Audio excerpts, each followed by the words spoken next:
What's up, everybody, and welcome to ITG Daily, the show that brings you the hottest in gaming news. I'm Drew Bosley. You can find me on Twitter at ArtisticGamer28, and that is once again Brad Davidson. You can find him at Northern Nerdcast. Brad, what's happening today, my friend? Not too much. Just you messaged me, and I was like, "Yeah, I'm ready to go. Let's do this." Back again. Lots to talk about as always. Coming up on today's show is Sony won't have any PS5s this year. The Coalition is working on multiple titles, and Ubisoft is after a new brand. Don't forget, you can join us live every day, Monday to Friday at twitch.tv/theofficialITG at 11 a.m. Eastern. If you can't join us live, no worries. Hit us up over on InsideTheGame.ca, YouTube, podcast services, as well as TV streaming networks around the world. PSA before we get started. The Covenant House main mission charity stream is coming up on May 15th. The event will bring together professional gamers, content creators, casual streamers, and their audiences to help raise money and awareness for real everyday heroes, youth experiencing homelessness, survivors of sex trafficking, and those at risk. And it's all hosted by the ITG crew. Come out and help support a great cause. Look for it over at mainmission.ca or hit them up over at twitch.tv/CovenantHouseTO. There we go, buddy. You ready to get started for today or what? Let's do this. All right. Well, here's some more bad news. PS5 stock issues expected to last into 2022, according to Sony.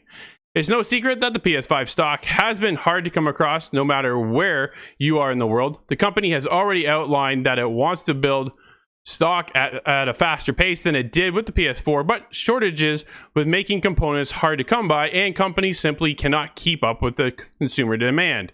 I don't think demand is calming down this year, and even if we secure a lot more devices and produce many more units, the PS5 next year, our supply won't be able to catch up with the demand. Dude, that's there's two sides to this, right? A, that's a good thing, and B, that's a bad thing for us consumers who are looking still to get the next gen console. Brad, you don't have a PS5 yet, do you?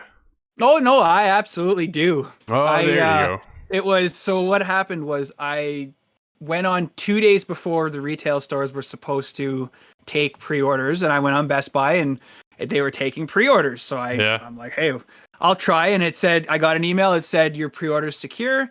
So I was like, sweet. Hit the refresh button to do the Xbox. It did the same thing. And then I was waiting a couple hours. And then I got the email that they canceled the Xbox. And I was like, well, that's not such a loss. I got my PS5 and I still have it. So yeah, I was lucky. I was very lucky. You're one of the few, right? Well, you're one of the few because they only produced 14.8 million consoles in order to match demand of the fiscal financial year starting in April 2021. But ongoing semiconductor shortages are liable to the hobble of that goal. And we're having, obviously, experiences coming up short with these consoles. I reached out to Xbox today to see where they stand with all this because we know they're short as well. And I'm trying to find out what the holdup is over there for them. What problems are they experiencing? And I'm waiting to hear back. So hopefully we'll have more to report back on Xbox side of stuff for tomorrow because we still know people can't find their new Xbox Series X or S. Sometimes you'll see like little trinkets here or there, and I'll have a buddy of mine go, yo, you can get your console here, and then it just vanishes, right? New generation consoles are always hard to come by, and then scalpers just came in this year and like cleaned house. Yeah, it's a really sad thing to see. Like I get it, like resellers in general just don't have a good reputation, but I mean you got to think about it the same way. You go to a hawk shop, they're gonna buy low and sell high. Like it is what it is. It's as Ricky from the Trailer Park Boys says, it's supply and command. well, dude, it happens every generation, right? Yeah. It's no surprise that this is the way it goes, but the bots this year were just on top of it all, and buying them up left, right, and center. So seemed like it was the worst in the UK. Yeah, really. Eh? Well, hopefully they can figure it out, but we're not getting PS5s till 2022, so you're still going to be waiting the whole entire summer and Christmas holidays, man. Like holidays are coming up, not too far away, really, when you think about it. And then the whole summer is empty as well. Dude, they're losing out. Like PlayStation and Xbox at this point are losing out on a ton of potential sales. Now, we covered last week too that the fact that Xbox, because of this whole Apple versus Epic scenario has gone on, and there was Lori Wright was over there to say that Xbox has never actually made any money on consoles, so maybe this will give them time to find out how to produce some of these parts at a lower cost. Yeah, and it's just crazy to think of where the revenue could be. Like PS5 was announced as the highest selling console of all time now. So yeah.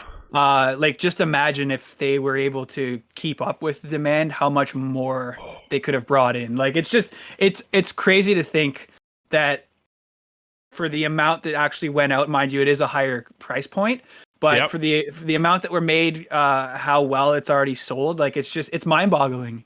So you're a collector, Brad. Do you have the disc PS5? Oh yeah, I have to have the disc.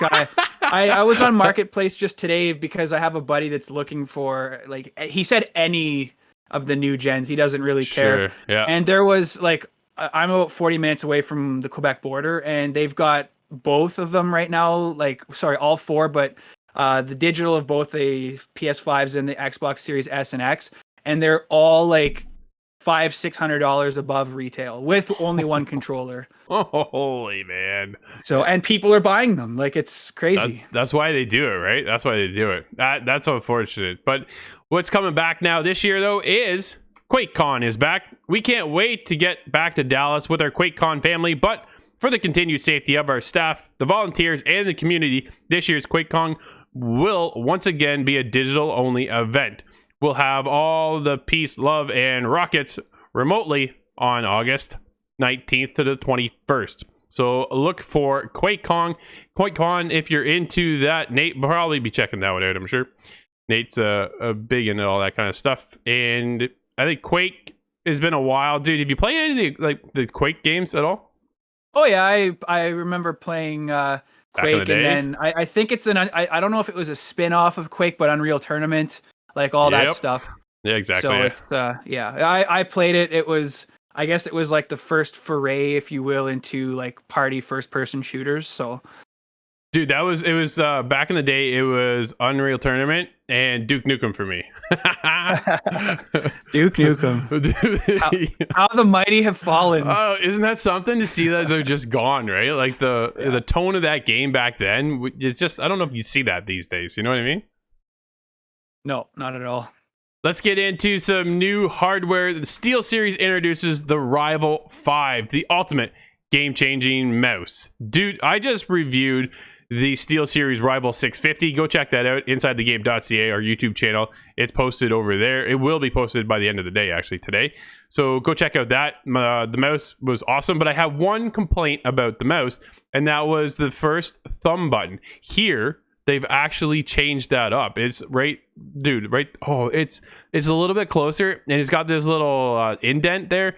I'm hoping to get one here shortly so I can review the newest one, because the SteelSeries, the world leader in gaming and esports peripherals, today unveiled the Rival 5 gaming mouse, purposely built to deliver a single solution for gamers who play multiple games across different genres.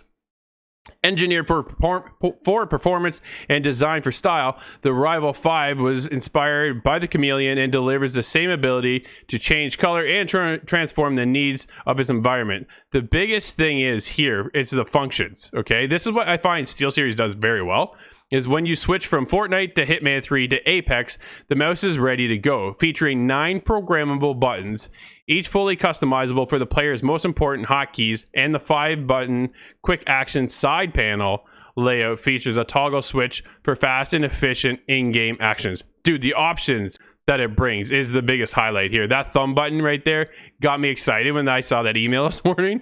I was like, man, because the first one actually kind of goes down on an angle. So you get the top two, and then the Rival 650 goes down on an angle. And I complained about it in my review. There's the fact I can't get my thumb up there because you have to almost like palm the entire mouse. So here, they moved it back by the looks a little bit, and it's just, dude, it's in a sweet spot there. I think I can get it. So I'm pretty excited. It's like the OG Xbox controller. Like you had to. Oh yeah, exactly. You need 2 hands. The Duke. Yeah. So, oh man, that Duke controller. Oh, that thing was awful. But speaking about Xbox, let's get into the Gears of War. The developer of the Coalition working on multiple new projects. Brad, you're not the biggest Xbox guy, but I'm going to bring it down for you here. You ready for this? All good. You can dumb it down for me. All right, here we go. in a blog post. The Microsoft developer has announced that it is shifting its resources to next-gen development using Unreal Engine 5, and that it's not just making a direct sequel to Gears 5, but developing the Unreal 5 for multiple new projects in the coming years. The downside is probably going to take a while before we hear exactly what the studio is even working on. That's the biggest thing. Who knows how long this is going to take? Shifting to a new engine is a big undertaking. So we want to be clear that we will not be announcing any new projects or titles for some time, notes the developer. We've not seen too much of what the Unreal Engine can offer just yet, but in the mouth-watering tech demo that came out last year is anything to go by. Next-gen games will be at least visually gorgeous. So that's going to be coming now for the Coalition on Xbox Series X and S. And obviously, Epic did a big spiel with PlayStation about the whole Unreal Engine. Dude, they went hard with PlayStation, and now it sounds like they're kind of getting burned a little bit by PlayStation. I think they're getting burned by everybody right now. It just seems nobody wants to be part of that dirty pool right now. Not at all, right? But the biggest thing, too, is that the Gears of War studio, the Coalition, who knows what we're going to see from them and when. We had Gears 5 a couple years ago. We had Gears Tactics, which was fantastic. That game is awesome. So if you get a chance, go play that. Game Pass, obviously, go hit that up. But the Gears of War studio also confirmed that it's not working on Star Wars title. With the news that the Coalition is shifting development of all future projects to Unreal Engine 5, a recent rumor from GamesBeat Jeff Grubb naturally made its way onto the Reddit conversation. But the Gears studio wasn't having any of it. In a quick reply comment invoking the rumor, Gears of War community manager TC Kilo, in no uncertain terms, squashed it. Just to clarify, regarding the Star Wars thing, end quote, reads the response from the Coalition. I quote again, "We are not working on any such title. We have nothing else to announce at this time." Dude, I don't think we're going to see anything out of these guys for, I'm going to say 4 years, Brad. 4 years. And you know what though? Like this goes back to like any announcement. Like, they don't want to announce anything. That's like Andrew Garfield saying that he wasn't going to be in Spider-Man, the new Spider-Man, but like it's everyone else has confirmed all these returns. I mean, are they just saying that to quash the rumors right now? Possibly, maybe. But I mean, it's Star Wars, and it's arguably one of the biggest biggest franchises of all time, and like, it could just be too early for them to really be able to say anything. So they're just putting that to bed. And then a couple of years from now, they're going to be like, Star Wars, just the opportunity presented itself. Yeah, we've only been working on it for 5 years, right? So obviously there's a lot into the new tech with the Unreal Engine 5 that they have to sort out and figure out. They've gone from one engine in now to another. So there's a learning curve to that, right? And then you're going to see that as the years progress now and everybody switches over, or at least a lot of the dev teams switch over to Unreal Engine 5, games are only going to get prettier. They're going to look incredible, right? We saw the tech demo come out. And then EA now at this point too, because let's back it up to EA and Star Wars, that deal is over. That 10-year life cycle deal is now gone. Thank God. Well, yeah, because that didn't really pan out all that well. It panned out in the end. But dude, it took us 10 years, 8 years really, before we got a decent Star Wars game that wasn't a problem at launch, right? Because, Battlefront came out and it was a pay-to-win complete game. It was not good. And then you got Jedi Fallen Order, which is fantastic. Dude, out of Respawn. Love to see, hopefully, the sequel come out here shortly in the next little bit. You got to think they have most of the assets already locked and loaded. Now it's just fleshing out Cal's story. Where is that going to head moving forward?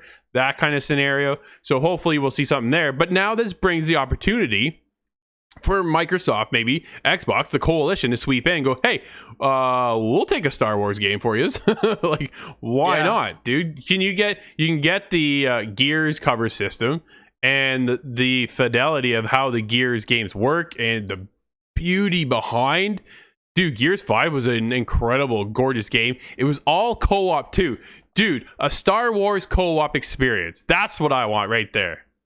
it's not pure microtransactions and all that stuff. Well, exactly, right? So here's opportunities. We see Ubisoft is working on a Star Wars title of their own. The team over there are massive. The guys behind the Division team, the Division and the Division 2.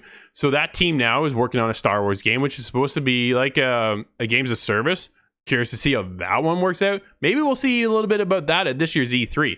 But I don't think we're going to see anything from the Coalition this year at E3 when Microsoft joins them, because I kind of thought we would be seeing something. What's new? What's coming, right? But, yeah. Dude, how excited are you for your E3 this year? Ooh. What is that? I mean, I've never actually sat down to watch one. I don't know. It's just, mind you, with it being digital now, it might be different, but it's just, you don't really get coverage when it was a live event. Like you only on G4 TV, but I mean, I don't have G4 TV, and I don't even know if G4 is around anymore. But well, now you have Inside the Game, so InsideTheGame.ca we'll be covering it all day. I can't wait, dude. I am pumped to see what comes out of E3. E3 is like Christmas for gamers. How can you not want to check it out? I want to see what's new. I want to see what's hot. I want to see what is the next thing out of Xbox, Nintendo, and who knows what PlayStation's doing, because they have announced that they're not there yet. And I don't think they will be. PlayStation has bailed out from E3 now the last couple of years. So I don't expect to see them there, which is kind of disappointing, because it's nice to have the big three there. But who is going to be there is Ubisoft. Ubisoft will brand all of their first-party titles as Ubisoft Originals from now on. Ubisoft has confirmed that all games developed by its internal studios will be branded as Ubisoft Originals after games noticed the branding attached to the recently unveiled standalone free-to-play The Division Heartlands. Moving forward, the Ubisoft Originals mention is attached to all Ubisoft games created in-house by our talented developers. Ubisoft's wording suggests that the company may soon expand its remit and publish games developed by studios other than its own. So kind of like the EA Originals, right? It has their own internal teams, and then they have an outside division kind of thing that they bring in, kind of like games of It Takes Two, for example, right? That's not an internal team. That's an outside team with, I believe, Joseph is his name. He's a wild guy, dude. But that game is incredible. We have the review up actually on InsideTheGame.ca, so go make sure you check that out in this week's episode of Inside the Game. Dude, episode 119. We nailed it today. That's good. Yeah, we're growing. So absolutely. So yeah, that's that kind of opens up opportunities, I think, for them to branch out and start publishing for other studios. Look at indie developers coming in now, right? And not just keep it in-house as a Ubisoft internal thing. And honestly, it's probably a good opportunity for them to make more money. Well, and it's about not about time, but usually when you see a Ubisoft title, that's it. Like they're not doing like Square Enix and worked with People Can Fly. Like, but you don't. I don't ever think I've actually seen like two teams coming together for like a Ubisoft, not crossover, but where Ubisoft is backing them like all the other big studios. So it'd be nice to see, like I don't know, like I don't even really know any indie studios, but just to have that Ubisoft backing. Well, it'd be a nice thing, right? Absolutely. Right now, I believe Ubisoft somewhere around the 27 studios internally. So you'll have, like, out of those 27, probably about 25 working on Assassin's Creed, you know, and then switching over to other project as that kind of goes off. Then you get Massive in there with the Division and what they're working on. And then they'll bring in other internal studios to help them out and kind of progress the game along.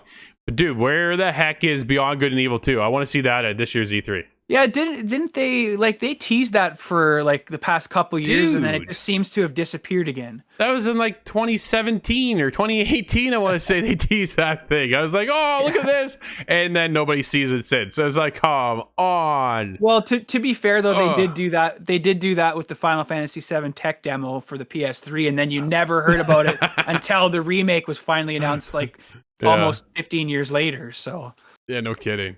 Yeah, 15 years until Beyond Good and Evil 2. Oh, man. Did you play Beyond Good and Evil 1? I did, and I enjoyed the heck out of it. Sure did, man. It was so good. I actually played it on GameCube. I didn't play it on the PS. Really? I played it on PlayStation. That was really good. Dude, let's get into some Capcom copying monsters. Dutch filmmaker has accused Capcom of plagiarizing a monster design featured in Resident Evil Village. Richard Rapost published on a LinkedIn post that this weekend, claiming that the Japanese publisher has used the design featured in his 2013 horror film without authorization. Now, I don't want to get into anything kind of else besides that, because we we get into spoiler territory about the monster that is being essentially copied. And apparently, if you put these two creatures side by side, dude, they're very similar. And, it's uncanny. And how they act, right? So he's not happy. When it comes to the world of art and creation, Brad, I want to talk to you about this, because you have your NGE event, right? You had an artist there, and we're not going to name names or anything, but you see the repetition of people taking someone else's artwork and then using that to sell it on their own.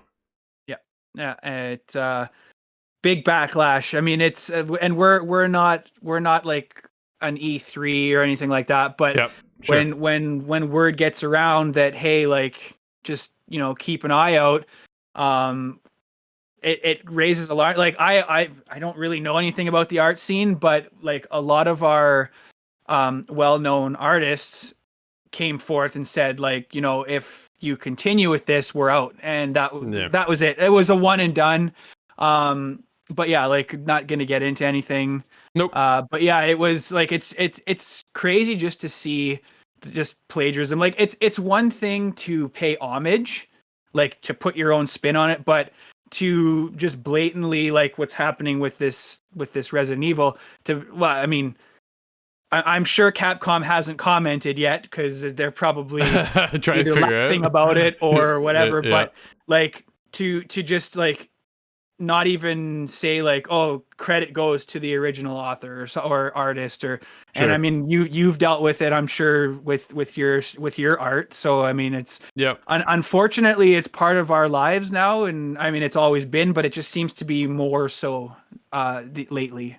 Yeah, it's so easy to grab someone's artwork now, right? Especially online and stuff. I'll never forget the story. I did this drawing, and a friend of mine went to her daughter's house, and she goes to her computer, and my drawing is her wallpaper.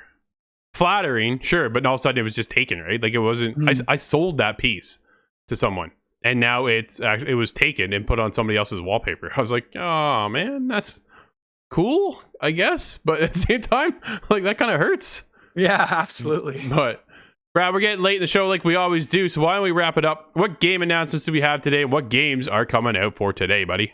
All right, so game announcements is Panic Mode, which is coming to Steam on June 25th. It is a 3D casual simulation game. In Panic Mode, you act as a crisis manager to save creatures known as PAMIs from dangerous disasters and unsafe buildings, using shoddy, volatile, and convoluted contraptions as tools.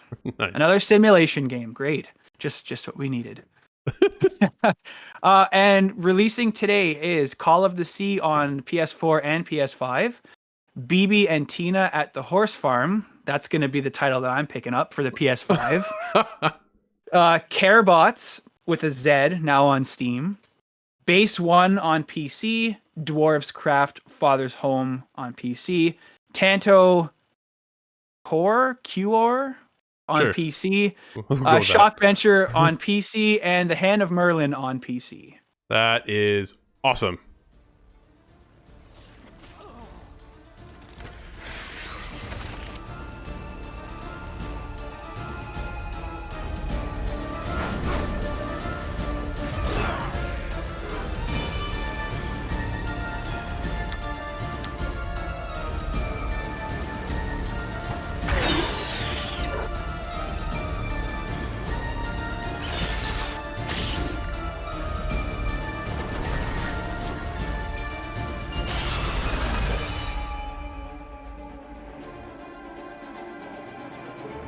Dude, that will wrap up today's show. Everybody, thank you for hanging out with us. This is ITG Daily, the show that brings you the hottest in-gaming news.